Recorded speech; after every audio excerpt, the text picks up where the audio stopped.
అమరావతి చట్టబద్ధత బిల్లుకు రాష్ట్రపతి ఆమోదం తెలిపారు. ఈ మేరకు గెజెట్ నోటిఫికేషన్ విడుదల చేసింది కేంద్రం.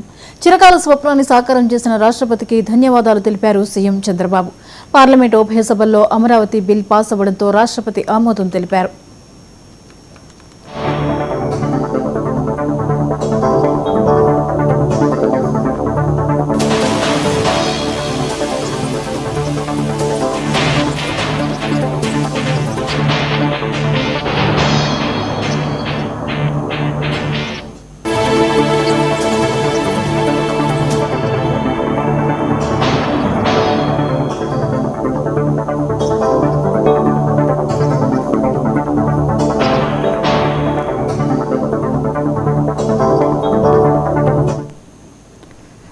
ఈ అంశంపై మరిన్ని వివరాలని మా ప్రతినిధి కొండలరావు అందిస్తారు. కొండలరావు, అమరావతి చట్టబద్ధత బిల్లుకు రాష్ట్రపతి ఆమోదం లభించింది, వివరాలు ఏంటి?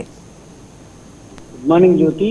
ఏపీ రాజధానిగా అమరావతికి కేంద్రం చట్టబద్ధత కల్పించింది. రాజ్యసభ నుంచి తమ వద్దకు వచ్చిన రాజధాని బిల్లును ఆమోదిస్తూ రాష్ట్రపతి ద్రౌపది ముర్ము సంతకం చేయడం జరిగింది. ఈ మేరకు ఏదైతే గెజెట్ నోటిఫికేషన్ కేంద్ర న్యాయశాఖ కూడా నిన్న విడుదల చేయడం జరిగింది. 2024 జూన్ 2 నుంచి అమల్లోకి వస్తుందంటూ కూడా ఆ ప్రకటనలో స్పష్టంగా చెప్పడం జరిగింది. సిఆర్డీఏ ఏదైతే 2014లో పొందుపరిచిన అమరావతి రాజధాని కేంద్రం నోటిఫై చేసినట్టు కూడా ఆ గెజెట్ రిపోర్ట్ లో చెప్పడం జరిగింది. రాజధానికి చట్టబద్ధత కల్పిస్తూ గెజెట్ విడుదలపై సీఎం చంద్రబాబు హర్షం వ్యక్తం చేయడం జరిగింది.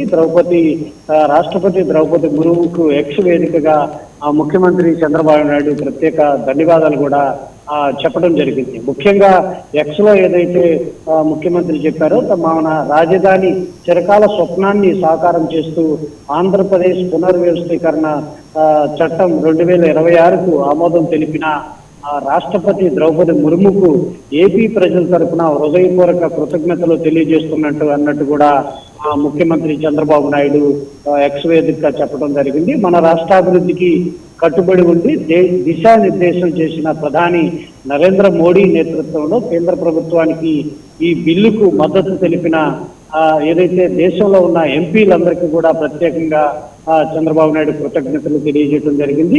నా వెనువెంటే నిలిచిన ప్రతి పౌరుకి, ఆంధ్రప్రదేశ్ పౌరులకు కావచ్చు, రైతులకు కావచ్చు, ఈ విజయం రైతుల విజయం అంటూ కూడా చెప్పడం జరిగింది. ముఖ్యంగా అమరావతి రైతులందరూ కూడా సమిష్టిగా కృషితో ఈ రాష్ట్రం బిల్లు సాధించడం జరిగింది. దీంతో పాటు రాష్ట్రంలో ఉన్న కూటమి ప్రభుత్వానికి సంబంధించిన ఎమ్మెల్యేలు కావచ్చు, ఎంపీలు కావచ్చు, ఎంతో కృషి చేసి రాష్ట్రానికి చట్టబద్ధత సాధించడం జరిగిందంటూ కూడా ప్రత్యేకంగా రాష్ట్రపతికి ధన్యవాదాలతో పాటు అటు ప్రధానమంత్రికి కావచ్చు, హోంమంత్రి అమిత్ షా కావచ్చు, రాష్ట్ర ప్రజలకు, ఎంపీలందరికీ కూడా ముఖ్యంగా ప్రత్యేకంగా ధన్యవాదాలు తెలపడం అయితే జరిగింది. జ్యోతి.